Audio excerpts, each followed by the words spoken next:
Party people in the place to be. Live from 58 Dream Street, this is Friday Night Frosthaven. And here we are, the version of all, I mean, it's all hands on deck. It's all hands on deck. Who are we getting? I can confirm, hey, yes, Smokey in the house. And I see also Guided by Voices lurking while snapping the old Pokemon. Ooh. Yeah. Out of curiosity, Guided by Voices, and you probably know what question I'm about to ask. Original version or the new one? I will confess, I haven't played either, but I'm still interested to know. I played a lot of the original. Haven't played the new one, but I played a lot of the original. I probably ought to like the premise sounds appealing, and obviously I can play the new version on the. He's playing the new one. How is it? How does it hold up? Should Greg check it out if he's enjoyed the first one a lot? I hear it's tight. I hear it's good. I haven't gotten around to it. Yeah, there's only so much time. But the best Pokemon Snap story I ever have is that one time I was going to a friend's house, and we had a third friend who frequently hung out with him, but we had not invited him. But we were like, he might show up though, because he comes over sometimes. He lives like down the street. And my friend said, if I know him, he's already on my couch playing Pokemon Snap. And when we got there, he was in fact on his couch playing Pokemon Snap. Wow. I don't think any of my friends' parents would have been cool with me showing up to play video games in their house, like without them. In fact, I think probably many of my friends' parents were just on the lookout to just make sure. Like every now and then, we should look in the living room and make sure that the little Jamie hasn't crept across through the neighborhood to play some game that we just bought our son. I don't know that Robert's like. I think that Kathy worked so hard that she never would have been home in those times. And Bob maybe just wouldn't have noticed you sitting next to him. But Robert is my friend from high school. I was thinking more like when I was a smaller kid. In fact, I mean, I do have a specific memory of there being a sleepover party at my friend Big Craig's house. He wasn't that big, but there were two Craigs and the other one was younger. And we were all sleeping in the camper trailer out back. And in the middle of the night, I woke up and I had to pee, so I went in to pee. And then I was still inside, so I was like, I might as well play some RoboCop. So I was playing RoboCop on the NES, and I'm there and I'm playing, and then at a certain point, Big Craig's mom was there, and she was like, "It's time for sleeping," and you were down here with the television on at just a regular volume, and so yeah. So it goes. All right. So hey, check it out. Player 1, the human banner spear sparkles, but also it's Rich. How you doing, Rich? So good. That's what I like to hear. Lauren's not with us, but I can confirm she's doing good because both Greg and I we have visual confirmation. Lauren's alive. She still likes us. We didn't give her any sort of hard sell. I'm not sure if you were involved in this, Greg, but I overheard her in a conversation not related to Friday Night Frosthaven being asked by her partner, "What do you work on Friday?" And her saying something like 4 to 8. And me realizing I overheard the same conversation, and that's why I didn't do the hard sell. And I thought, okay, all right. I was like, that's the reason. Fair reason, good reason, I guess. But maybe, if we get the ball rolling here.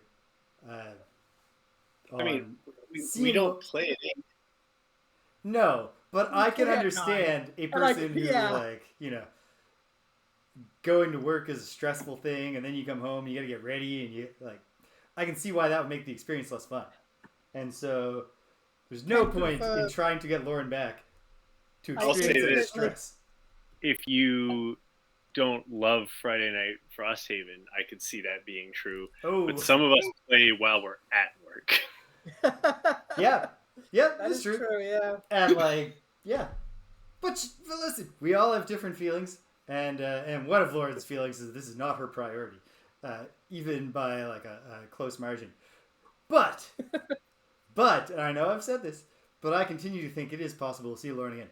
At the same time, a program of rotating guest stars who we do not explain the rules of the game to in great detail has been proposed, and we even have a first volunteer who may not realize she was sincerely volunteering, but we'll be finding out soon that in fact she was, and that I've been told that she did, and that it's going to be a thing.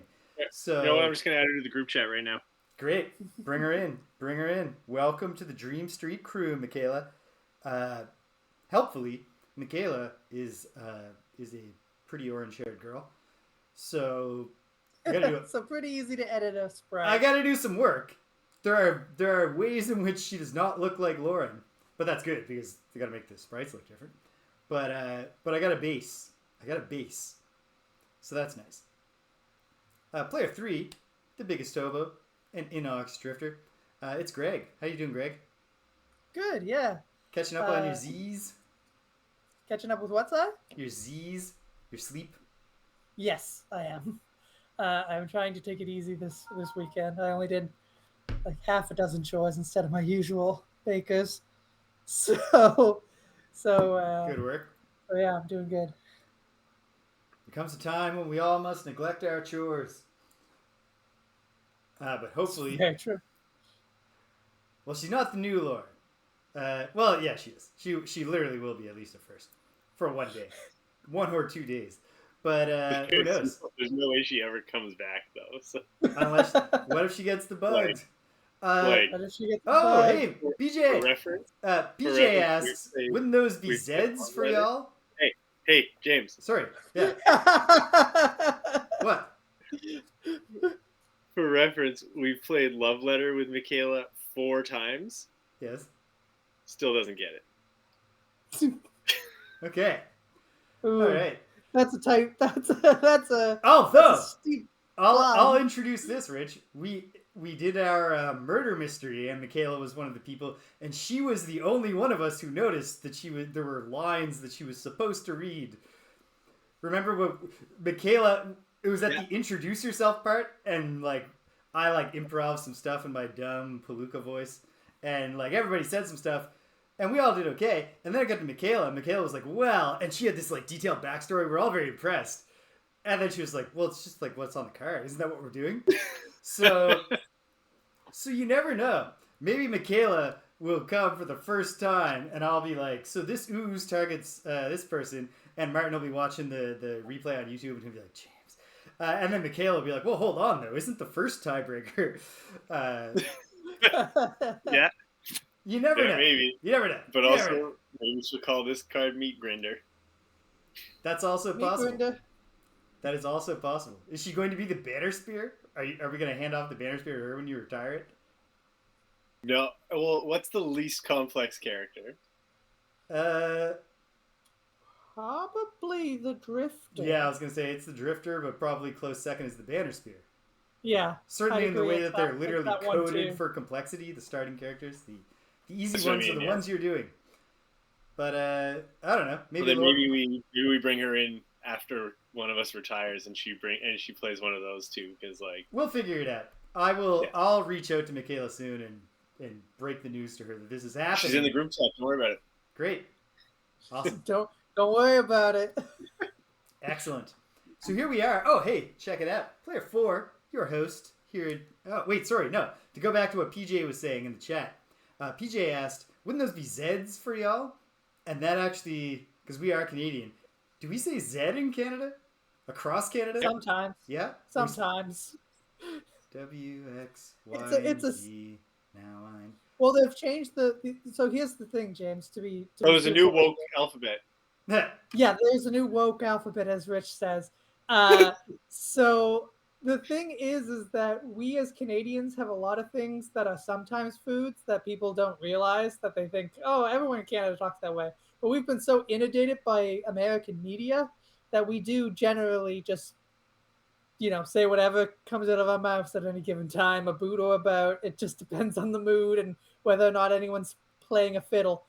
So I will say that there is a new alphabet that they teach kids in schools that ends X, Y, Z. Now I know my ABCs next time. So what is it? Hold on 1 second. You know, I know a person in children's entertainment. Now I know my ABCs and I've got them in my head. What's the new alphabet song that ends in Z?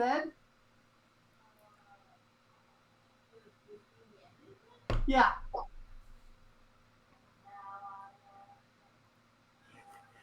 Now I know my AB. Now I never will forget how to say my alphabet. Okay, cool. But you forgot it, so it obviously doesn't work. How about that? No. I'll say this. I've obviously become very, very, very aware of when I say the OU diphthong in recent times. And when I'm like editing videos where I speak, which I often do for both work and this, most of the time it sounds to me like I'm saying a boat, like it was the word, like it would rhyme with boat. Yeah. Which seems wrong. It's neither the way the Canadians are supposed to say it, allegedly, or the way that you're supposed. Oh wow, that's new. Supposed. Yeah, that's not how anyone says that one. I don't know. I will say, language is a beautiful thing. There was a lot of cultural exchange. Saying it. There was a lot of cultural exchange, also specifically between Nova Scotia and the Midwest United States. So a lot of our particulars are also their particulars. I'm temporarily unable to. Very nice, guided by voices. Temporarily unable to hear you, Greg, because I had to take off my sweater. Too hot in here. Just saying, we do a lot of stuff like they do in the Midwest. Now I can hear you. We say "oop" like the Midwest. Oop. Oop. And true. we also are the only two places in the world that do our particular style of bowling. So yeah, bowling makes no sense to me in like a video game. I'm like, what the fuck is what is this shit? Oh my. Well, the last thing I'll say on this subject is that apparently 80s and 90s Japanese high school delinquents say "all right" the exact same way that I do, which is "I A-R-R-I-T-E." The way that I normally call my classes to order. But anyway, you go "all right," or you clap your hands together and everyone becomes quiet. Every single time except now one. But that's another story for another day. Let's get going. When last we left our heroes, we finally completed and put behind us the glowing catacombs, which involved, as we have discussed at length, a lengthy run down a long, long hallway. And we're a boot, to do a very, very similar thing to that. Oops, I'm displaying the wrong statistics. But I can fix that. I have the technology. We're about to do that once we have concluded the Outpost phase. This is going to be a quicker Outpost phase than normal, maybe. Or at least in theory it should be. Because when we start with the passage of time, we're starting with the passage of time because there's no updates to be made to the map or the scenario flowchart. We did not unlock anything from completing the glowing catacombs. Instead, we found a puzzle, which we cannot solve yet. We do not have the information. All right. But it's a tie-in to the Unfettered questline, which we will be returning to today. So we start with the passage of time, which I have just done on paper. Robot friend? We're working on it. We are going to find a robot friend, or at least that's the dream. And now we're going to do the Outpost event. Let's see what happens. What's happening here? Okay. What's happening is that we're all going to die in a terrible, terrible fire. Let's start doing this Outpost event. Got a color problem. That's not the right red. Oh, come on.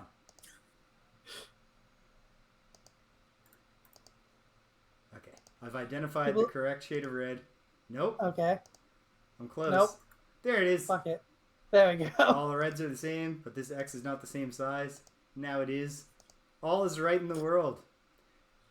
Oof. That was a close one, James. Nothing occurs on the calendar due to the passage of time.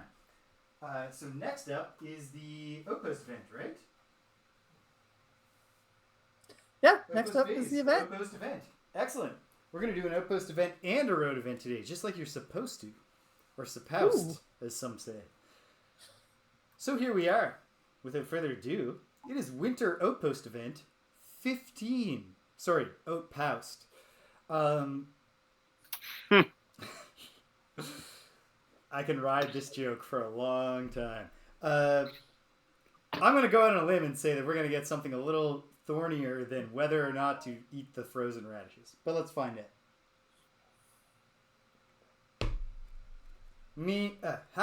Harrower Geminids are born from a schism in the harrower.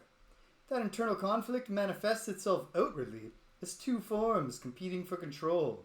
Sitting across the table from you is a harrower who became a Geminid just moments ago, under interrogation for murder. Half of the being rejected the other half for the crime they committed. A Geminid can be confused for weeks or even permanently following a split, and Mayor Satha has requested your assistance in getting a confession. Name. Richard, a name. That's number 6. We'll record that later. Mayor Satha has requested your assistance in getting a confession. Problem is, they've already confessed. Sort of. The left portion of the harrower says, I am the murderer. The right portion of the harrower says, I did not kill him. You're about to lock them both up when you hear a cough from the corner of the room. An Aether, translucent except for an odd hunting cap, speaks up. Oh, don't mind me. Just observing today. Answer's quite simple. One of them, and only one, is definitely the murderer. Would it help if I told you at least one of these two are lying? And it very well might, because oh my goodness, this is a Knights and Knaves puzzle, if, depending on it, whether it actually is. But option A is arrest the left portion, and option B is arrest the right portion. So, if left portion says I am the murderer, right portion says I did not kill him, and at least one of them is a liar, that does not actually make it obvious, because if the left one's lying when he says I am the murderer, then the right one could still be lying, because we don't know that one of them is a liar. At least left one one's lying. If the right one is lying when he says I did not kill him, then he did, but that again would neither confirm nor deny the other one, saying I'm the murderer. Meanwhile, we have the I'm man. not sure it helped. And we have the man in the corner going like, "Ooh, this is quite the puzzle." So left one's lying. Okay. So you think he? Wait, sorry. Which one is the left one? The left one is the one who said I am the murderer. The right one so said he didn't. I did not kill him. So it's a false confession, is what Rich is saying. I'm just saying the left one's lying. Left-handed people are all liars. Well, we don't know if it's left-handed. That's true. He's just on the left. Yeah. Left is lying. Given that this thing is composed of bugs, it could have a left hand on the right side. And it could change that hand to a right hand if it wanted. But yes, I don't think, since at least one of them is lying, that we can solve the mystery with logic. Yeah, what are the options? It's just arrest one or arrest the other? Yeah, we got to arrest one of them. Okay, wait. We have to arrest one of them. Unless this is a you can't win scenario, that implies that only one is guilty. If we apply that additional bit of knowledge, and at least one of them is lying. No. No. The map is fairly big. Here is my hand for context. James famously has average size hands. No, I have. Look at your hand. I have average sized hands for a girl, for a woman. Perhaps even slightly large hands for a woman, but I do not have average sized hands. I would say you have average sized hands for a 5'8" person. Okay, great. Awesome. I assume is what you are. Yeah. Maybe 5'9". I am closer to 5'8" than 5'9", but somewhere in the middle. I'm whatever the person at the Access Canada eyeballs me. Literally the average height of a man in the world, if not necessarily in the place where I live. Okay. At least one of them is lying. Well, if this is going to resolve to one of them being the murderer, then they both have to... If that is a rule we can infer from having to make a binary choice, then they both have to be lying if only one of them is the murderer, in which case the right portion is the killer. But they split in the interrogation after the murder was committed. Right. But So we're not arresting the whole thing. I know, but if one of them is the murderer, then both of them are the murderer. And if one of them isn't the murderer, then neither of them is the murderer. Yeah. I don't know. Arrest the one who confessed. Was Angel in Buffy the Vampire Slayer responsible for the crimes of Angelus? No. No. Because he had his soul when he was a human. And was so. And then well, in that case, neither of these bug monsters are the murderer because they were both just. No, hold on. Rich is making a really good joke. What? I'm sorry. I was just wondering if Steve Urkel is responsible for the crimes of Stefan. That actually is a. Is the father responsible for the crimes of the son? Okay. That's the real question. I think that Steve Urkel is responsible for Stefan Urkel's crimes during the period where it is a Jekyll and Hyde type situation, because he is just altering his physical appearance and personality slightly. But not when he is a clone. But after he produces a clone, they are now separate individuals. So it depends on when Stefan Urkel committed the crimes in question. Remember when that was supposed to be the show about a cop's family? Yeah, and it remains so. For example, in the episode where Carl and Steve have to trick a gang that is holding them captive in a warehouse into letting them drink the Bruce juice on the false impression that it will turn them into Bruce Springsteen so that they get to meet the boss. But when it actually turns them both into Bruce Lee, and then there's a probably not that well choreographed fight scene. Oh my goodness! So we're gonna arrest the left one because he confessed. Arrest the one who confessed is what I say. Hold on. No, wait.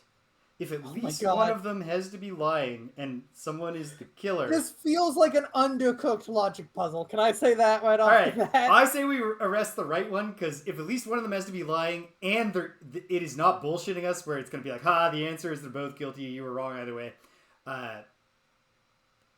Hey, good point, Guided by Voices. If there was ever a time, it makes a lot of sense to, thank you, PJ, to talk about family matters now. TGIF. We're right in the block. We're even in prime time. PJ says this is the best discussion she's ever heard on Twitch, which tells me that PJ was not here during the very, very developed home improvement conversation of a month or two ago. We go on some tangents here, especially during the Outpost phase. All right. I say we arrest the right portion on the assumption that there is a game that we can solve here, because if at least one of them has to be lying, they both have to be lying to produce an answer. And that would be it. But there also might be some bullshit going on with the distinction between murdering and killing. I don't know. Let's find out. Option B, we arrest the right portion of the harrower. You realize that if one of them is lying, they both must be lying! Yes! Alright, that means the right portion of the harrower is the half being rejected for their murderous drives. You summon the guards. Was it the morph suit police? Yeah. It was the morph suit. Oh my god! I don't know if we can go. I don't know how far we. That's can a go tangent. With that might be a tangent. Oh man. That's a tangent. That's one tangent too far. We will be here all night. Yeah, and might cause some of us career trouble. The Aether tips his hunting cap approvingly. Another mystery solved with the help of Detective Elsewhere. I'm sure they'll become more complex in the future. Of course, the real trick will be separating the two, but I'll leave you to it. With that, he steps into a rift and is gone. Gain 2 morale. Put it on the board, Greg. We're up to morale 10, which according to the physical chart means nothing. We have to get to morale 11 for the next defense modifier boost, but we're awfully close. Okay. So hopefully there's another murder and we get to work with Detective Elsewhere again very soon. I was just about to say, Rich, that's 2 names, but it only counts for 1 because I said the man's name earlier. But also, Detective Elsewhere? Yes. I was trying to think of a dumb name for this Asa detective, and you know what? Bravo, game, because you one-upped anything I could come up with. Well, listen. I was trying to work up a pun with Spectral and Sherlock Holmes. I couldn't quite get it to work. Detective Elsewhere is very good. Yeah. I think it works as, I find it easy to imagine, not that it's a bad name Isaac and Co. came up with, but that is a bad name that Detective Elsewhere came up with because he's just that kind of annoying douchebag. Oh, I want to be very clear. I don't think it's a bad name. Okay, great. I think it's the best name this guy could have had. All right, great. Then we're in agreement. Thank you for your help, Detective Elsewhere. And thank you, me, for literally just yesterday reading a whole lot of Knights and Knaves puzzles and then feeding them into ChatGPT to see if it could solve them. No, it can't. No, of course it can't. No. Although the faculty is going to be probably getting me a ChatGPT 4.0 subscription soon. And we'll see if it gets smarter. Probably not in that regard, but we'll see. Well, good job, James. Figuring that out. Yeah. I hear 4.0 of ChatGPT is way better at math because they bolted on, this is not the neural network, machine learning it. They programmed the thing to, when it's given a math problem, to approach it as a coding problem. So now, instead of trying to do math, it writes a Python script that can do math. And it's way better at copying examples of how to do math-based Python scripts than it is at math. Which is a clever workaround. But people keep saying to me whenever I point out the problem with it, confidently producing false answers or made up sources. But then look at what it can already do, and now they just have to teach it to identify the truth. It's that does not I don't know, that seems that does not strike me as the easy part. It's like when people were like Elon Musk, and yes, I know, but a few years back when people still took him seriously, Elon Musk was saying your Tesla's going to be able to drive you all the way along the highway, and then we just got to figure out parking lots. It's parking lots seem way harder.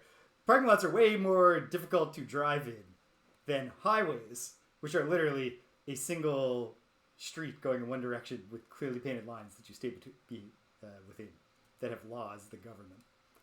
Parking lots are chaos. Way more difficult to navigate. Mm-hmm. Anyway, cool. Operations. So much easier to just hit all the children with the cars. Yeah. Operations time, baby. First up, the mining camp. Let me bring that. How much we spend? 2? Boom. We can spend collectively 2 gold to purchase 1 metal. What the heck? Let's do it. You want to take that one, James? Yeah, sure. All right. There you go. All right. 2 gold spent. You're welcome, team. All right. And 1 medal given to James. Don't forget the medal. Don't just take your gold. At the hunting lodge, check this out. We can spend 2 gold to collectively buy 1 hide. And I think we already did it. I did it. Thanks, Greg. Well, at the logging camp, hold on to your seats, folks. We can collectively buy 1 wood for 2 gold. Rich, you want to spot us some wood? Yep. All right. Boom. All right. We may not have been the responsible ant who prepared for winter, but right now we are being the frantic grasshopper who winter has begun, but before the first snowfall, he's finding some food at least. The craftsman's not... Sorry. I bought wood, yeah? What did I buy, metal or wood? Hide, Greg. Hide, yes. I knew I fucked up somewhere. Hold on 1 sec. Did I buy metal or wood? No. No. Yeah, that's where I knew I fucked up. All right. Okay, great. The craftsman does not have an operations phase, nor does the alchemist. The workshop does not have an operations phase. The barracks, we can train a soldier, but our soldiers, look at them. All 4 of them, standing in a row. Healthy and happy. Healthy and happy. And once again, the Outpost event did not result in anyone attacking us. So it's great. Well, good luck with that. And upwards. Maybe we will... Crazy how easy this game is. It might be... Listen. We do have, 1, 2, 3, 4, 5, 6, 7, 8 more weeks of winter? But... I wouldn't rule out the possibility that we just get so lucky that we just escape and we aren't punished for not having prepared for the winter. Maybe Frosthaven is just sort of a gag game where it's just like, just like the rest of the world, no winter. No winter. Oh. Global warming. But just at the end, the very end of the game, the board just lights on fire and James's apartment building burns down. Yeah, Smokey, right now, it is a great deal to be a Frosthaven Outpost town guard because you presumably get a larger share of protein rations because you need to keep your strength up. But you don't have to do anything. Not bad. Not bad. Then again, eventually there will be an attack and we will pick one of them and say, all right, you have to go die. So yeah, I'm sending you. You take the good, you take the bad. But guard number 1, if we start... That's it. End of sentence. If we're culling them from the right to the left, it's possible the leftmost guard is just going to constantly just new recruits will replenish. I've seen a lot of people come and die. The Outpost of Frosthaven is a union shop, so it's last in, first out. All right. That's so, right. James. You take them both, and there you have the facts of life on the fringes of the frozen north. So, James, you are the only one with the potential to have a potion to craft, and unless I don't want to craft anything, unless Rich does, I think we're moving on. What is my potential, Greg? Because you know that I love punch boards. So you have you have a rock root, a snow thistle, an axe nut, and a death cap. Okay, rock root, snow thistle. That's new. What else is new though? Death cap. Nope. Because I don't have flame fruit or anything. What about axe nut? Axe nut. Rock root. Axe nut, rock root. So, do I want axe nut, rock root, or snow thistle, rock root? Now I gotta choose. Go and let God, James. Here's something, PJ. I don't know what the theme song to the Facts of Life sounds like. I don't know that I've ever heard it. You take the good, you take the bad.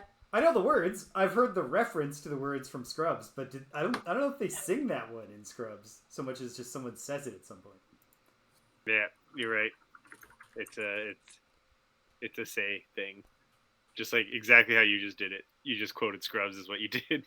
Yes, I mean that is true. I am quoting the Facts of Life, but I'm really quoting Scrubs, and neither of those references. I can't do it right now, God of my voices, but I will do it tonight. I promise.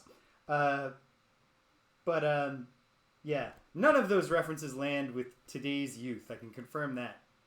They just think that you're saying an aphorism, which is fine. Okay. So I didn't hear anything you said because I was in another window listening to the Facts of Life theme, and it does go how I think it did, which is take the good, you take the bad, and then you take the rest, and there you have the Facts of Life. Oh, I've heard that because they do sing that at some point in Scrubs.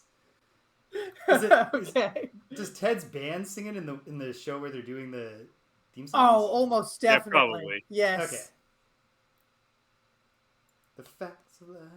Oh, R.I.P. that guy. Pour one out for Sam Lloyd. All right. Yeah. I combine a rock root and a snow thistle to produce the renewing potion. Potion 92. What's that a renewing potion do? I don't know. Let's find out. I've taken away your herbs. Probably makes you younger. I bet it heals you in some way. Mm-hmm. Same thing. That's true. Age is just the body slowly killing itself. Well, I just discovered a very weird fact that maybe we'll learn more about later. Which I'll tell you about in 1 second when I come back. Closer to the mic. 91, 92. All right. So the weird fact I just discovered is that there's one item that has a picture on both sides. It does not have a back. I don't know why, but maybe we'll learn someday. The renewing potion, a small item, of course. Oh man, which means that I need to quickly remind myself how small item holding caps work. I think I have 2 by now because I'm level 5. In fact, I'm 100% sure that I have 2. I'll look that up, James, while you tell us what the card does. Thanks, Greg. I'm very confident I can carry this, but couldn't hurt to be sure. So check it out. A renewing potion, which is very pretty. Ooh, it's iridescent. It's a consumable small item, like every potion. During your turn, bring back, unspend up to 2 of your spent items. That's useful. Real good for me. Yeah. I love it. I'm glad that I made that. I recommend that somebody else make one for themselves at some point. I might have to. Also, James, you can carry a number of small items equal to half your level rounded up. All right. Well, there we go.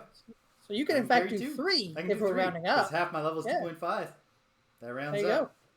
2, 3. I only have 2, but that's fine, too. So, great. Awesome. I'm getting pretty well equipped. I don't have a head item and I don't have boots. But I have 2 small items and both hands and my body. Pretty good.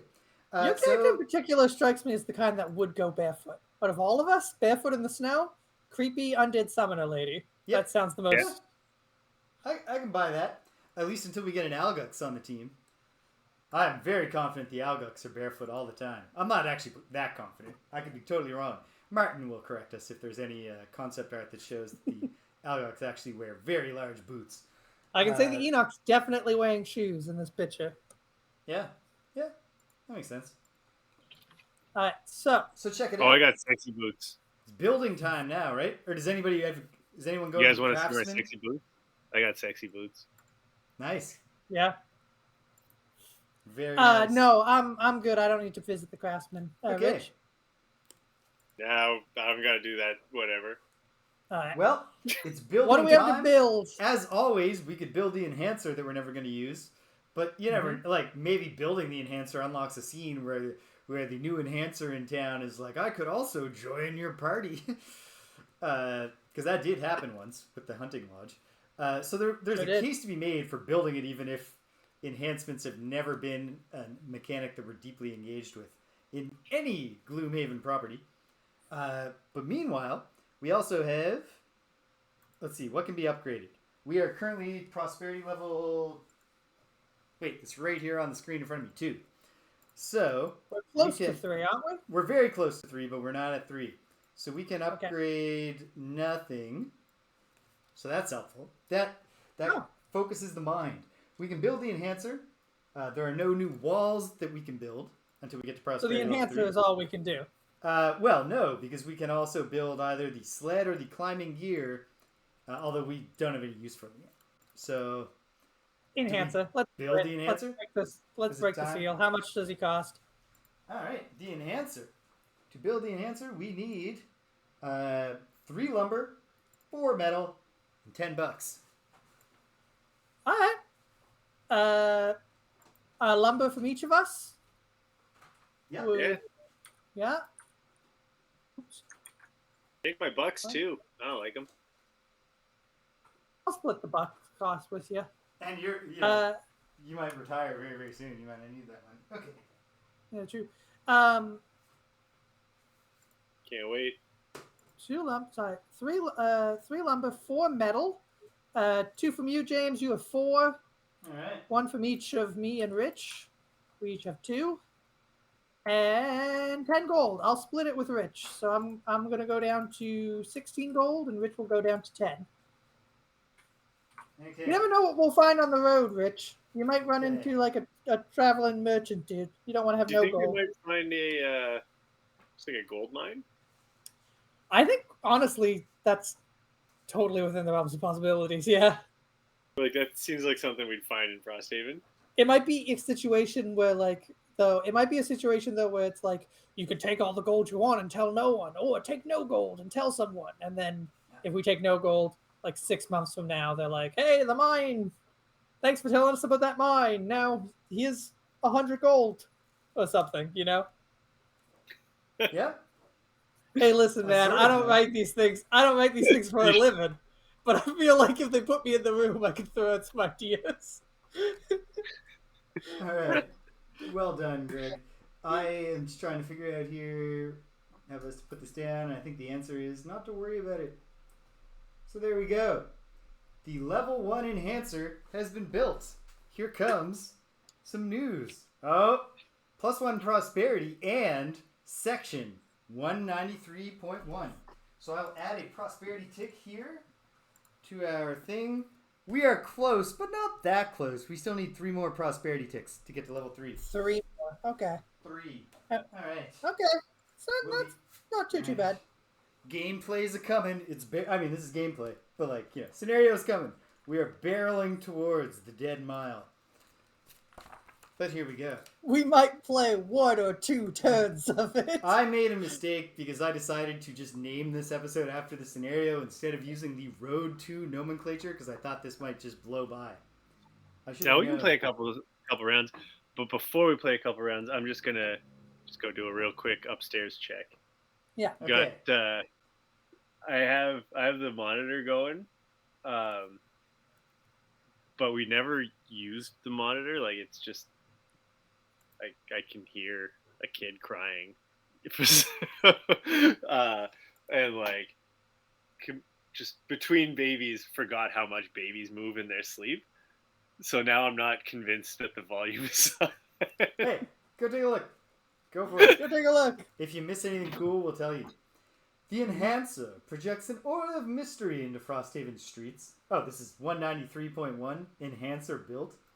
A tent of indigo-hued canvas on the outside and embroidered silk tapestries on the inside.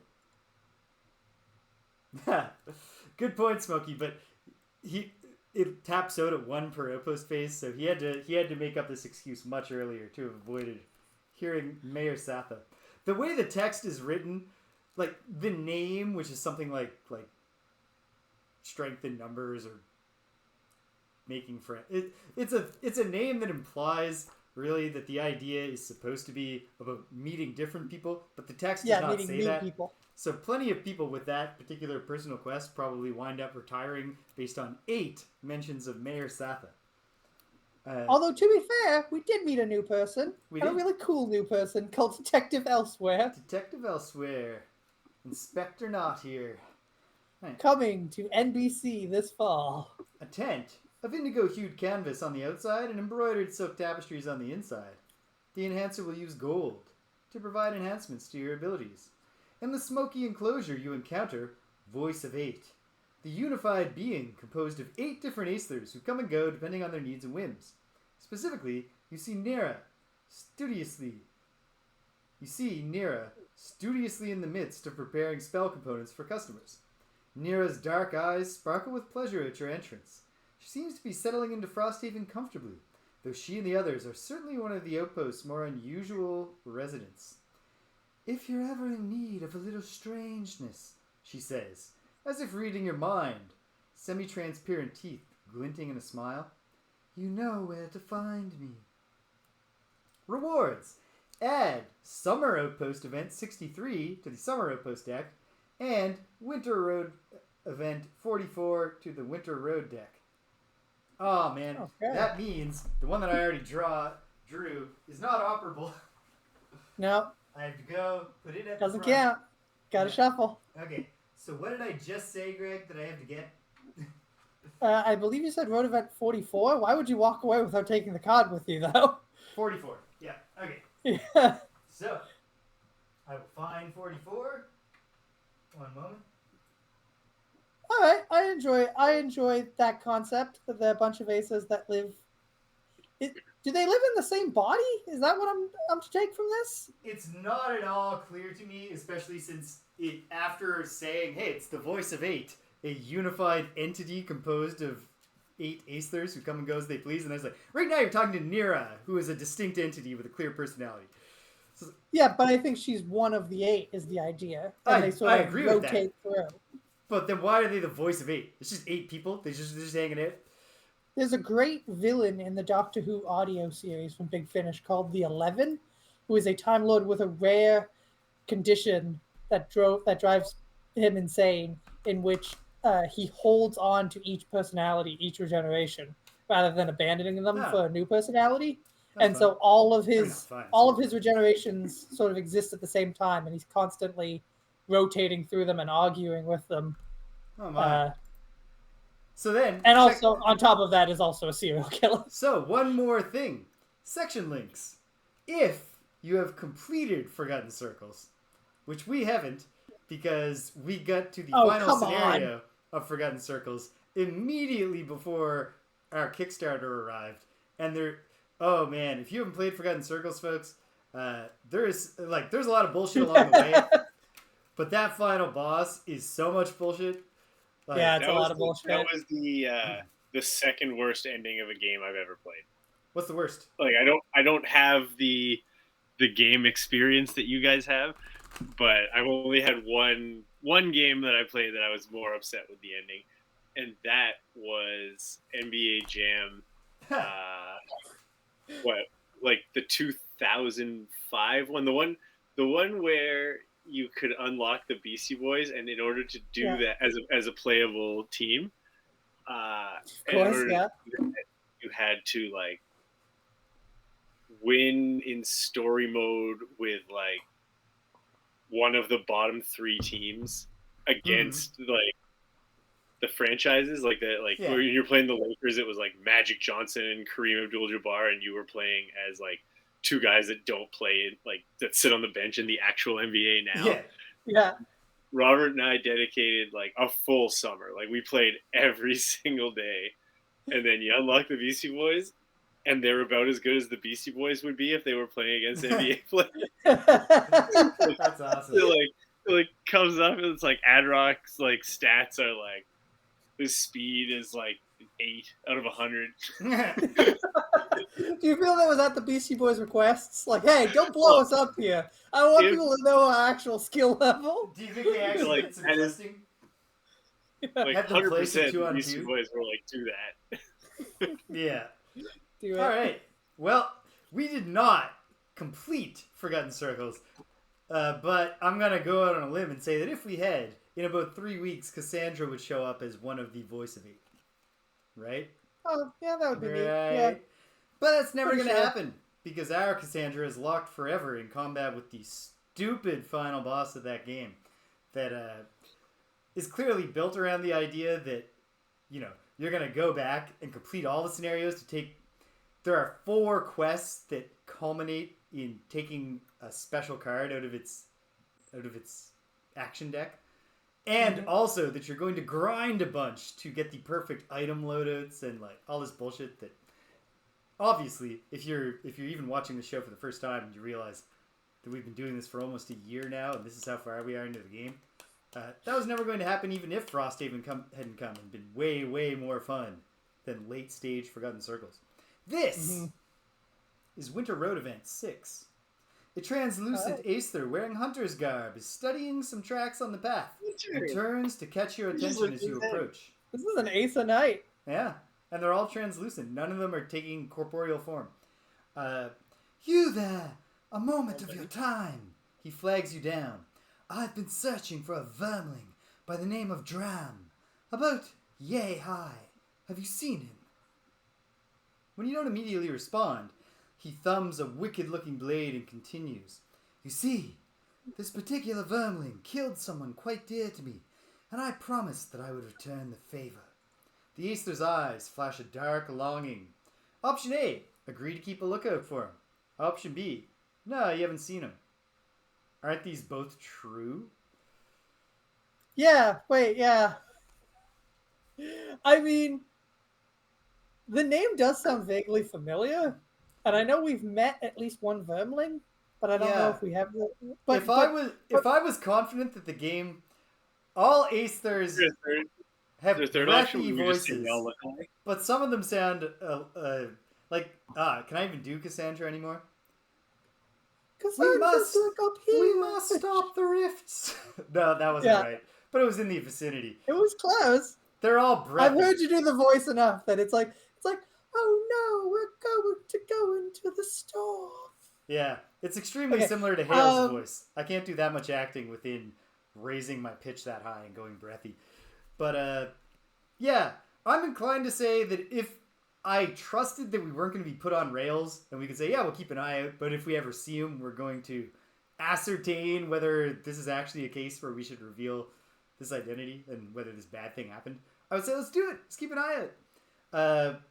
I don't know that that's true, and saying agree might just be committing to getting this dram killed, whether or not he's guilty. Yeah, I'm in the boat of... It's an interesting question because we know that metatextually, that's a hard word to say. We know that this game wanted to rehabilitate the image of the Vermlings a little bit, and having them be... Well, no. We know that when Isaac announced the sensitivity coordinator, he gave 3 examples of problematic elements in Gloomhaven that did not include that there's a literal vermin race that everyone is casually exterminationist towards without the game's narrative appearing to question that at all. But nonetheless, I think it's true that the sensitivity coordinator must have said something about the vermin race. Mm-hmm. Do we want to just tell Sky we didn't see him? Because we haven't. It's not like we're lying. We haven't seen him. Yeah. Fuck it. We haven't seen him. I'm sorry, man. We haven't seen him. Snitches. Be snitching. Option B. You tell the Acer you haven't seen Dran. His eyes linger on you, a bit too long, trying to determine whether you're lying. But ultimately, he shrugs and accepts your statement with a disconcerting smile. You hurry on to your destination. No effect. It looks like the effect of the other one, without reading it too closely or reading the text, would be to take a Summer Road event out and put another one in, which suggests to me that there is a Summer Road event where we meet this guy. But if we took it out, it would be because we possibly caused his... Or maybe we would have got another choice. Anyway, we did what we did. I think it would be a different choice. It would be like, we meet him on the road and this other one, and he's just like, hey! Yeah. But we meet him in the road and, We did what we did, and we're never going to learn anything more about that. Cool. Here we go. We are on towards the Dead Mile. The Dead Mile is a return, as I mentioned, to the Unfettered scenario. This is scenario 37. Oh, I guess before I read the text. Hold on, James. Do you have the scenario set up already? No, but it's only going to take a moment. Why? Okay, so you don't mind setting it up to play like 1 or 2 rounds? Nope. If that's how it shakes out, that's how it shakes out. Because this is not going to take me long to set up at all. I will set it up and then I'll read the text. Because when I left Ethan's room tonight, he said, I hope I don't sleep in tomorrow. because I wasn't home last weekend, so there's been a lot of talk about all the fun we're going to have. and sleeping in is like 6:30. Well, I have a lot of empathy for this. Not empathy. Empathy is the one where I can understand it. I have a lot of sympathy. Like I stopped and I was like, I shouldn't respond to this because like if I say I hope so too, say the nice thing. Then, you're encouraging them, but if you say like, no, I hope you sleep in so I don't have to get up and spend time with you so early, that's hurtful. I want to see you, kid.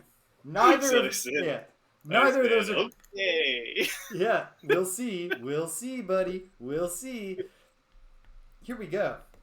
I am just about set up. I have to put 3 more. There was a great story that someone told about having kids. They were like, my ADHD child, I don't know where the pencil was. I had it in my hand 3 seconds ago. Versus, you said 8 weeks ago we could go to Target today. Yeah. I remember because you were wearing blue shoes and you had 7.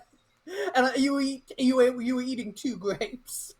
So that is toddlers, but it's also James. Well, I am an ADHD child in a sense. I have not had a diagnosis of ADHD in ADHD terms. I'm a child. I'm only 3. Scenario 37: The Dead Mile. Opting not to crawl around in the walls of an ancient, mysterious catacomb, you decide to take the main exit from the library. And at first, this appears a wise decision. But what started as a fairly wide passage has, for the last 20 minutes, descended into a dark and narrow alley.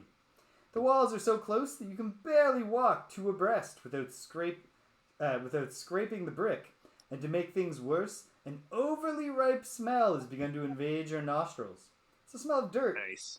Of ancient, moldering things steeped in dampness and dust. It's the smell of decay. I gotta say, why would you even mention dirt if you also smell those other things? Like, dirt is also just what you smell in your garden in the springtime. Those other things are troubling in their own right. Something moves. A shadow. You squint in the torchlight, and for a moment, you can make out rattling bones and the wispy forms of cursed spirits. That might be supposed to say cursed spirits. Only now does it become obvious why this place is called the Dead Mile. What the hell did we think it was called the Dead Mile for? I don't know. I might as well click my 2 clicks over here. So the console is set up right to display. I'm not sure this will help, but I'll press the hotkey. Yeah, it worked. Cool. So, here we are, the Dead Mile. So, this is the whole scenario map. 2 tiles. Yeah. But I feel like there's got to be I feel like there's going to be a twist. I'm expecting a gimmick that makes... What I'm expecting is some kind of gimmick that makes it longer by taking this one and sticking it on this end, or we have to tag up, because this is an escape scenario. The objective is for us all to escape, and when we've done that, that is the scenario that ends. The scenario. We have special rules, 2 of them. One is a scenario effect, which I have termed, it's hard to aim in this low light. Each character adds 2 -1s to their attack modifier deck as a scenario effect. But I'm going to pass on that as the bone shaper. It's just not my thing. Rich, can you pass or do you got to do it? Gotta do it. Rich is I don't even think I have that option. Actually, I definitely don't have that option, or else probably would have taken it. Everybody likes that option. I'm getting a lot of glare, but we're short on time, so I'm not going to go mess around with the lights. I will just test them better next time before we start. Apologies for the reflectiveness, folks. The other rule, we win or we die together, is the same rule in every escape scenario. If one character becomes exhausted, we've lost. And that's it. When we open the door, we'll read another section, possibly revealing some weird special rules, or possibly just revealing a murderous room. Greg, could you add to the console normal living spirits 1, 5, and 8? 1 second. Yep. Normal living spirits 1, 5, and 8. Thank you. And then normal living bones 3. Mm-hmm. And elite living bones 5. There we are. So remind me again, you only read something when we get to the escape tiles? Or do you read something on a turn? When we open the door, we'll find out what happens next. Okay. Because I was going to say, these are not even a particularly tough crowd of monsters. No, so this room also increases my very strong confidence that there is trickery afoot. There's got to be something. But what are those traps? Oh, you know what I didn't notice? Yes, there are traps. They are damage and immobilized traps. If you can do a push. Damage at a difficulty 2 scenario is 4. If you can do a push, that would be really good. One thing I did forget to do here, but which I can fix right now. Those spirits are flying, so they want to activate those traps. And the skeletons, unless we push them, they're just going to come towards us. If I had a push, I'd do it, but I have no push. Where do we go? We go. Yeah, that's this is good the question. one thing I forgot, which I am now amending. Yeah, that's about where I expected us to go. Yeah. But you never know how many options we're going to have as it happens. As it happens, we have 5 options. Oh. One last thing that I must do before we can do this is unpack the ability cards. Fortunately, I have them here. I don't have to go digging for them. Don't worry. Well, Living Bones I know what down. I'm doing. Living Spirit down. All right. I probably do. Yeah, I know what I'm doing. But where are we going to go? That's my question. I can go absolutely anywhere. It doesn't really matter where I go. All right. But I'm charging forward to take hits. Is what I'm doing. Do you have a preference, Rich? None of those are within. I can't move one and be adjacent to them, can I? No. No. Okay. Unless they move first and come towards us.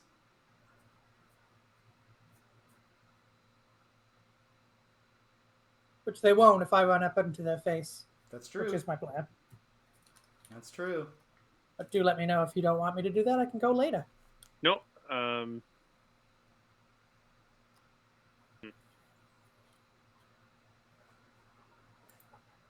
Yeah, I don't have a preference where I go, so I'll go. Where are you going, Greg? I can go literally anywhere. You can put me in 5 if you like. All right, Drifter in 5. Yeah, I'll go in 2. Banner Spear in 2. I'll go in 3. You sure you don't want to go in 4 and get even further away? No, I don't think it's that. Actually, I want to move forward, and I am the bone shaper, so that's not always easy for me. Okay, so I know part of what I'm going to do, and so does everybody else. But then, what's the other part of what I'm going to do?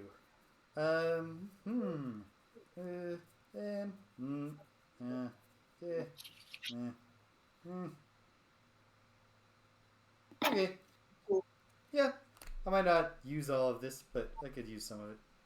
We'll see. We'll see what happens. Okay, I'm ready. Is everybody ready? I'm ready. Am I actually ready? I am not ready. Grab my little things here. Grab my gimmicks. You're running up and hitting fast, Greg? I'm not hitting, but I'm running. You're running up. Yeah. My plan is to take some hits and get myself in a good position for next turn. Okay. Okay. So everybody's ready. Everybody's ready. All right. Put them up, team. Round 1. Boom. And then, as we often do, let's sound off. Banner Spear. 87. Drifter. That's pretty late. 17. All right. I am actually going to precede the Banner Spear. How about that? Hey. However, we'll then have the Living Bones. And what did you say, Drifter? Sorry? 17. 17. You're going first. And the Living Spirits are going right after you. So, check it out. The Living Spirits are doing Sap Strength. A move -1. So, for them, a move 1. And then an attack -1 at range 3 that causes muddle. So, an attack 2 at range 3, causing muddle. The Living Bones are doing Focus Stabs. It is a move normal, attack normal. So, elite, move 4, attack 3. Normal, move 3, attack 2. But it's the one where they do both or all 3 of their multiple attacks on the same target. Yeah. So, have fun with that, Drifter. All right, Drifter's up. Well, give me the beat, Greg. Well, free my soul. Move me 2 forward to be adjacent to both of them. As part of that movement, I have 1 shield, and I'm also going to put up Crushing Weight, which will grant me +2 on all my future attacks. And I'm just going to take some hits. Okay. That's the plan. All right. The Drifter's in Save the house. You guys. Ready to get beaten on. The Living Spirits. What can they do? More than nothing. This one moves forward and gets range 3 to the good old Drifter. It's hovering above a trap. And it is going to do an attack. 2. This is an attack 2 that causes muddle against the drifter. Pulling it with a disadvantage. With disadvantage. A +0 and a -1. 1 damage, but you are also muddled. Shield means no damage. Hey. All right. Number 5 moves 1 and does not come within range 3 of the drifter.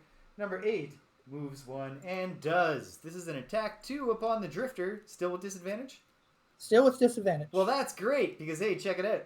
×2, but also a -1. No damage with my shield. Ho, ho, ho.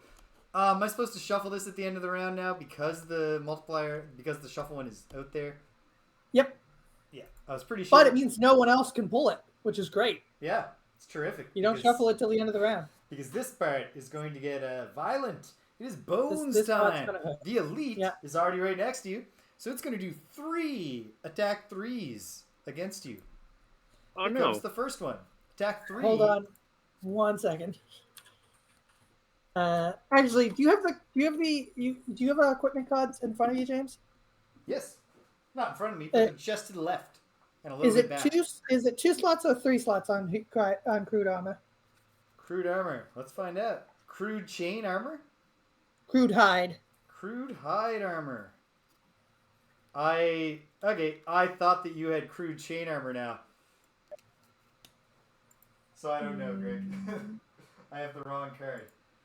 2 attacks. I just scrolled over to my page on the sheet. Well, I forgot that was there. Yeah, you 2 attacks. Upgraded to chain. It's just a spent. All right. Cool. Here we go. Attack 3 against the drifter. Pulling it. Disadvantage still? No. No? +1. 4 damage. 3 damage. 3 damage. Attack 3 against the drifter. Pulling it. +0. 2 damage. 2 damage. Attack 3 against the drifter. Pulling it. +1. 3 damage. Okay. It's the normal's turn. It's going to do 2 attack 2s against the drifter. This is right here, right next to him. Mm-hmm. No ambiguity there. No tiebreakers needed. Attack 2, pulling it, -1. I like that. No damage.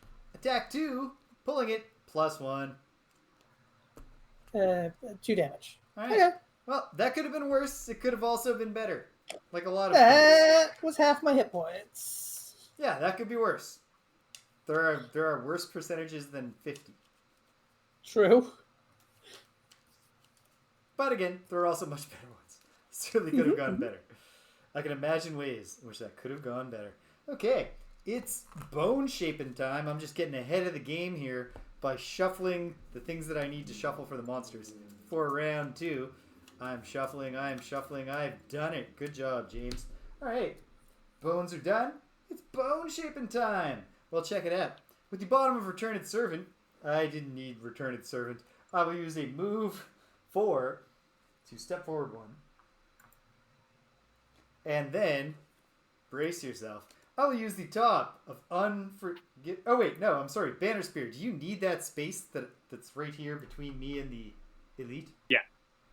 Then, right to the side of me, I will use the top of Unforgivable Methods to summon Sven, the Stitched Atrocity. Hooray, Sven. Hooray, Sven. Sven. He's our guy. Sven. Making little children cry. But it's only because of his horrifying appearance. He's a gentle giant. He is gigantic and horrifying. It's just so unnecessary. It's awesome. It's great. It's good stuff. I had to stitch a lot of rib cages together to make that torso. Yep. And I don't regret it. Okay. I take 2 damage for having done that. Evenings well spent. Yeah. It's relaxing to sew. Yeah. You can listen to an audiobook. I don't know if that's actually true. Like, I was never good at sewing, so it certainly wasn't relaxing for me. But, like, sewing involves a lot of constantly poking your fingers with needles and stuff. Not the most relaxing. It's fine-grained work. I get 2 experience points for doing it. No, Sven is neither cute nor a reindeer. I mean, some freak might think he's cute, like the Bone Shaper herself. But nobody would argue that he's a reindeer. Even if it might actually be a cool aesthetic move to follow after the Grinch and sew some reindeer antlers onto his head. Be pretty freaky. All right, cool. Banner spear. Spear me a banner. Okay, the bottom of head of the hammer, it's a move 4, but I just want to get into that spot. And it muddles all allies within. It says range 1, but that just means adjacent, right? So that would just be the elite. All allies? You mean enemies, right? Enemies, sorry. That's so much better. Yes, just the elite. Elite Living Bones 5 is muddled. There's wind in the air after that big old hammer run I did. Mm-hmm. And then I'll use the top of Unbreakable Wall, attack them both for 3, and push 1. Nice. Attack 3, push 1. Against both of them? Yeah. Sweet. Let's attack the elite first. An elite Living Bones has shield 1, just like a normal Living Bones. +1 roll through. +1 roll through. -1. Okay, alright. Hey, +1. That negates the shield. It was an attack 3, right? Yeah. So 3 damage to elite bones. Right. Elite Living Bones. Number 5. And you get the other one too? Is that because I'm standing there? Yeah. Nice. Sweet. Teamwork makes the dream work. +0. +0. So that's going to be 2 damage. Puts him down to 3 hit points. That's not bad. Pushes him back 1. It's real windy up in here. That's the round. Thanks, everybody, for your efforts. The wind wanes. We are going into round 2. I am all ready for drawing things, but I didn't think at all about what I might do. So let me do that. Don't forget to shuffle. Don't forget to shuffle. I've shuffled all the things I needed to shuffle. Okay. In advance. A little crowded for that.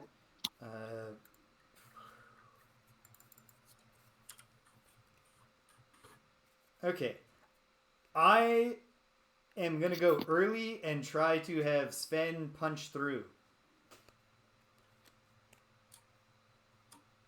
I'm going to go early and just try to do some hits. I'm going early-ish, and also I'm just going to do some hits. No, I don't think Martin would approve of that plan, guided by voices. Actually, I'm going to go mid. If I was doing non-indicated shuffling. I'm going to go mid, and it might be really good, and it might also be too late to do anything. So let's see. Do you know what I did once? At the end of a part 1, while we were just talking, I was just, for some reason, I just picked up the monster modifier deck and idly shuffled it. And then for part 2, I went back to part 1 and I reconstructed not what was inside the deck. We were stuck with new reality there. But I reconstructed what was not in the deck. So that we at least had something close to the base. Okay. Is everybody ready for round 2? Ready? Oh man, that's... Check it out. Guided by Voices just had a great merchandise idea. Although we don't have any merchandise. But this would definitely be one of them. Which is WWMD merchandise. The What Would Martin Do? Yeah. Martin would buy it. Or Martin will fix it. I'm gonna call last round on this round though. Okay, last round on round 2. Okay. Hey, fair enough. Ethan literally said he's gonna try to wake up early. Rich calls last round. Alright. Well, we'll see. Maybe it'll go so fast you'll be like, oh fine. But it's okay. Alright, everybody ready. Round 2, put them up. Already. Kaboom! Kaboom. Alright. Kaboom. Sound off. Banner Spear. What do you got? 32. 32. Alright, how about you, Drifter? Do you think 32 is mid? Pretty mid for me. Yeah, it's mid-ish for the Banner Spear. What do you got, Drifter? 62. 62. To me, 25 to like 70 is mid. Like that's a big... Wow. Okay. I have a lot of very fast cards and a lot of very slow cards. The Living Spirit is at 45 and at 48. So I actually gotta switch these two. The Bones are at 45 and the Bone Shaper and her buddy Sven are first because I'm going at 16. So I'll kick it off.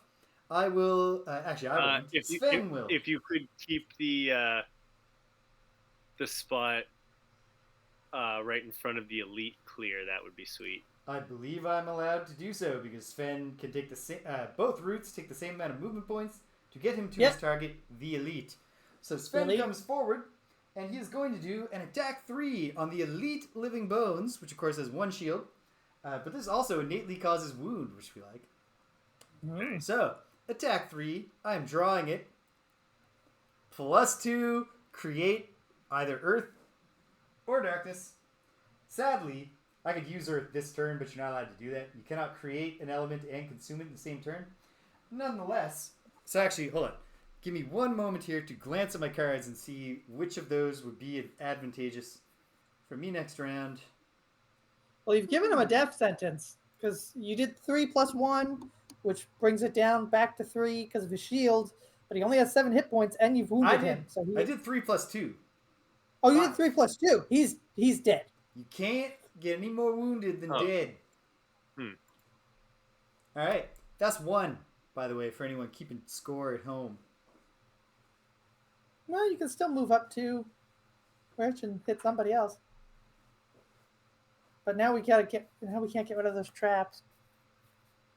Except by, the obvious way.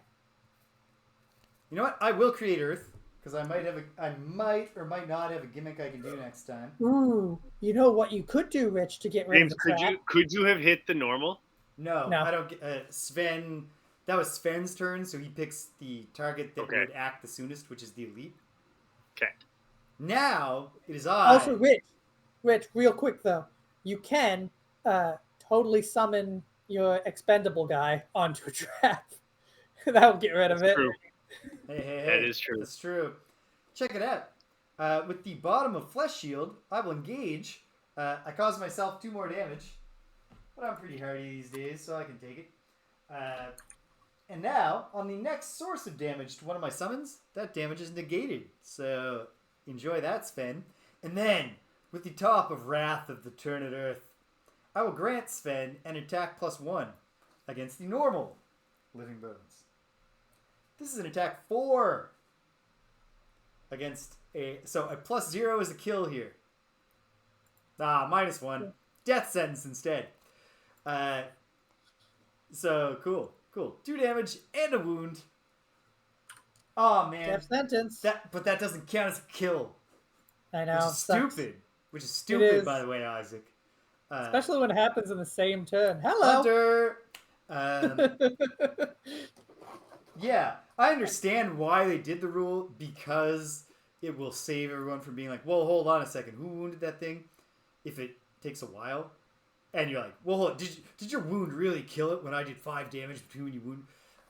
Stop a lot of dumb fights, but it's bullshit for Sven right now.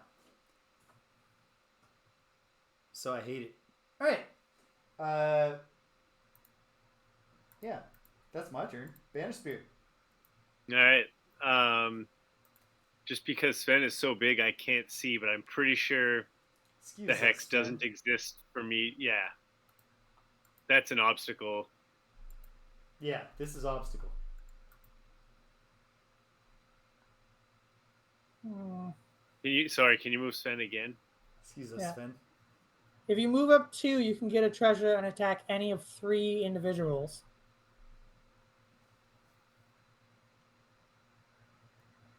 Yeah, I'll move 2 onto that treasure.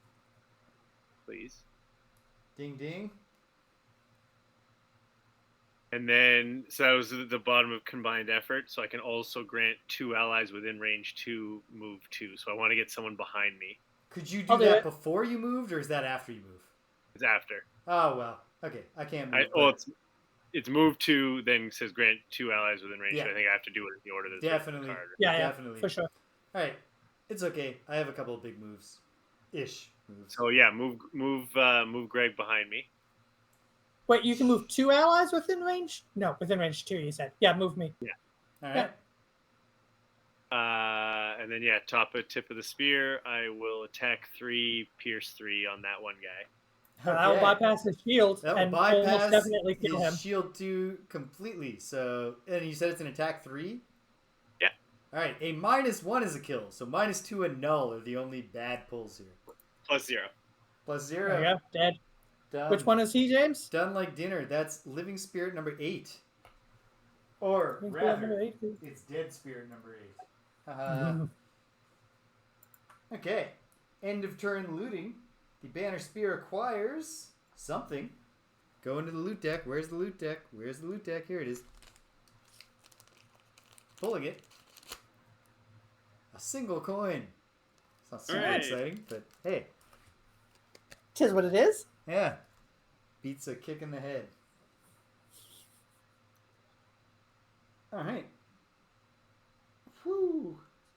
Living Bones turn. Normal Living Bones 3 leaks an arrow to death. And in our hearts, we know that is Sven's second kill. But as far as achieving mastery as a Bone Shaper, it doesn't count. So we're still 1. But in our hearts, we know. We all know the truth. Okay, great. Bye-bye, Bones. And then, it's Living Spirit time. The Living Spirits are doing nothing special. So, for them, that is a move 2, attack 3 at range 3.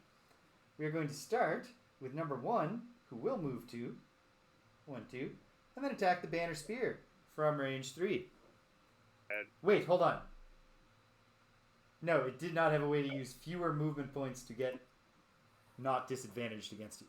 So with 2 movement points, it will move to here and then do an attack 3 against the Banner Spear. I'm pulling it. It's a +0. Not too shabby. And then... No things. Number 5 doesn't even have to move to do an attack 3 with a +1, unfortunately. That's tough. All right. That's tough. You. Dead. Okay. Okay. Thanks. What was it? So it was attack 3 +1? Attack 3 +1 after an attack 3 +0. Tough. Okay. Well. On to the Drifter.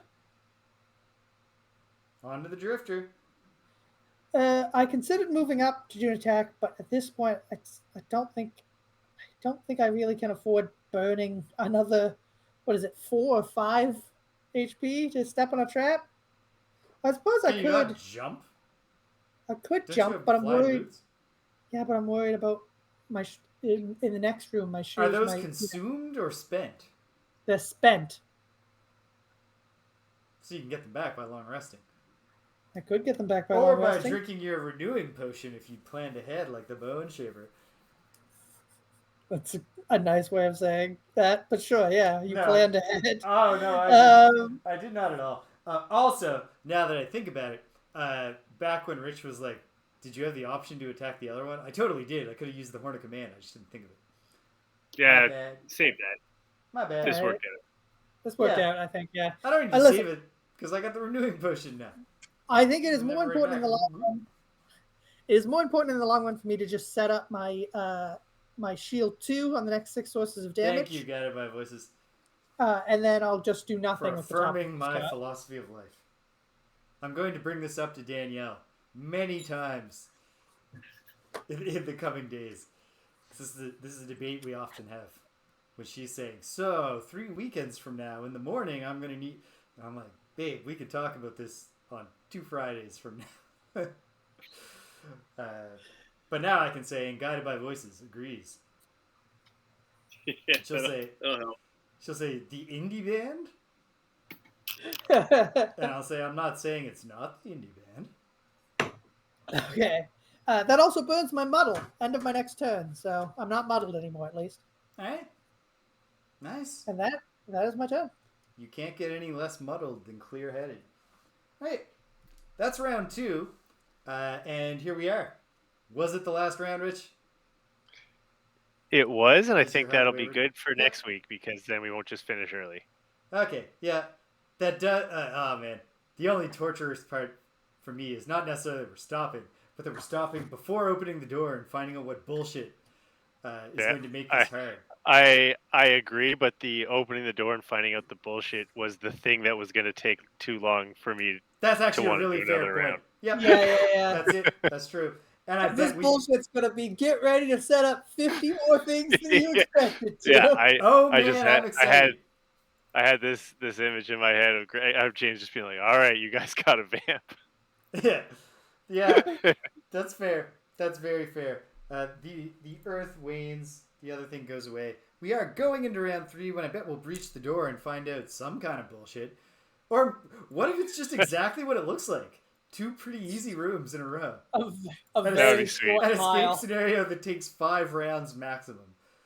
I'm going to bet against that being the outcome, but it's not literally impossible that that's the outcome. Hey, that's the cliffhanger. You got to tune in next week to find out. Was there a way to go to this scenario like the first day we ever played? No. Okay. Then in fact, there's some bullshit for sure. I think to get here, we needed to beat a mini boss. So. Yeah. And also on the first day, you have to either do the tutorial scenario or the first scenario. Yeah. We are well down a quest line here. It's not just about beating a mini boss, but about having cleared many scenarios in the quest line. But here we are. And we're wrapping up, but we're going to come back, and it's going to be cool. So everyone get hyped for next week when we'll find out what bullshit the game has in store for us. And let me, just before I forget, update Rich's goal to reflect that he has now officially heard and acknowledged the saying of 6 names out of 8. I almost didn't. Yeah. Meanwhile, the Bone Shaper, am only 24 earned experience points away from ending my personal quest. And I've already earned 2 today, and I've been earning an average of around 10. So this could be my 3rd last scenario. Who knows? I'll be sad because all of the remaining horrifying summon tokens are horrifying. And I'm sad that I'll never get to summon them. But on the other hand, I do enjoy getting a new character, and I am very excited to be the Lurker Deep Wraith. So I'm gonna be the robot that we get. That'll break Greg's heart, but I can't overrule you. I'd really like to be that robot. Well, the 2 of you can arm wrestle over that. No. I thought you wanted a robot friend. I was gonna be that friend, but if you want to be robot friend, that's fine. As long as you name robot friend Bender. Depends on the friend, my friend. Well, I don't know if he's a Bender type. We might find out that he's more of a straightener. He's more of a clamps. He's more of a clamps. He might have what if he has a little Flexo mustache and beard thing going on? Yeah. Does Flexo have a mustache or just the goatee?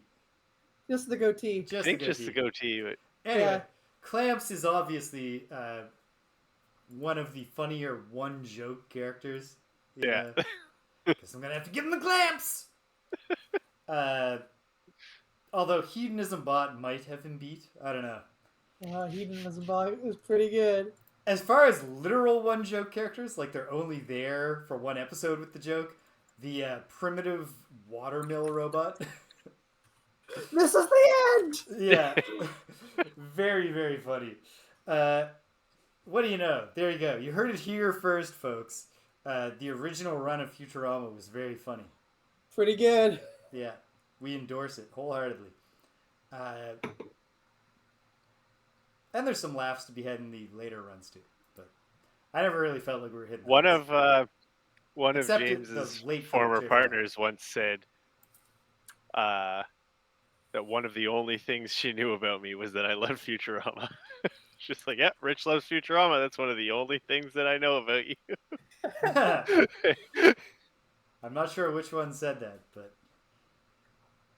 but they all really screwed up. They're former partners of mine. And in between all of the other partners and now Danielle, I became a lot more successful. So I was an appreciating asset. We just didn't know it at the time. because I actually seemed like a degenerating asset because of my undiagnosed ADHD. Oh well, what can you do? Everything happens for a reason. I don't believe that, but here we are. Check it out. Check it out. Here's what's coming up. What's coming up? Let me gather my thoughts. Here's what's coming up. Tomorrow, we continue our run through the text parser era of King's Quest period, by starting King's Quest IV, The Perils of Rosella.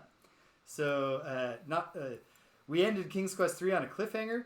King Graham threw his adventurer's hat to his 2 children, and then it freeze frame just before one of them caught it. Well, spoiler alert, Rosella caught it, and she goes on an adventure of her own. So that'll be cool. I'm looking forward to that. And once we get through King's Quest IV, we're coming to the present day to play Chants of Sinar, which I'm getting increasingly impatient to play, but I think I'm a little more impatient to play Perils of Rosella, so I'm going to do that first. I also think that'll go faster. On Sunday, I got to figure out the timing, but I will add it to the schedule officially. Ultima Underworld 2 Labyrinth of Worlds continues. I have entered the Labyrinth of Worlds and exited part of it. I completed what seemed like everything to do with the first different place you can teleport to. We'll see.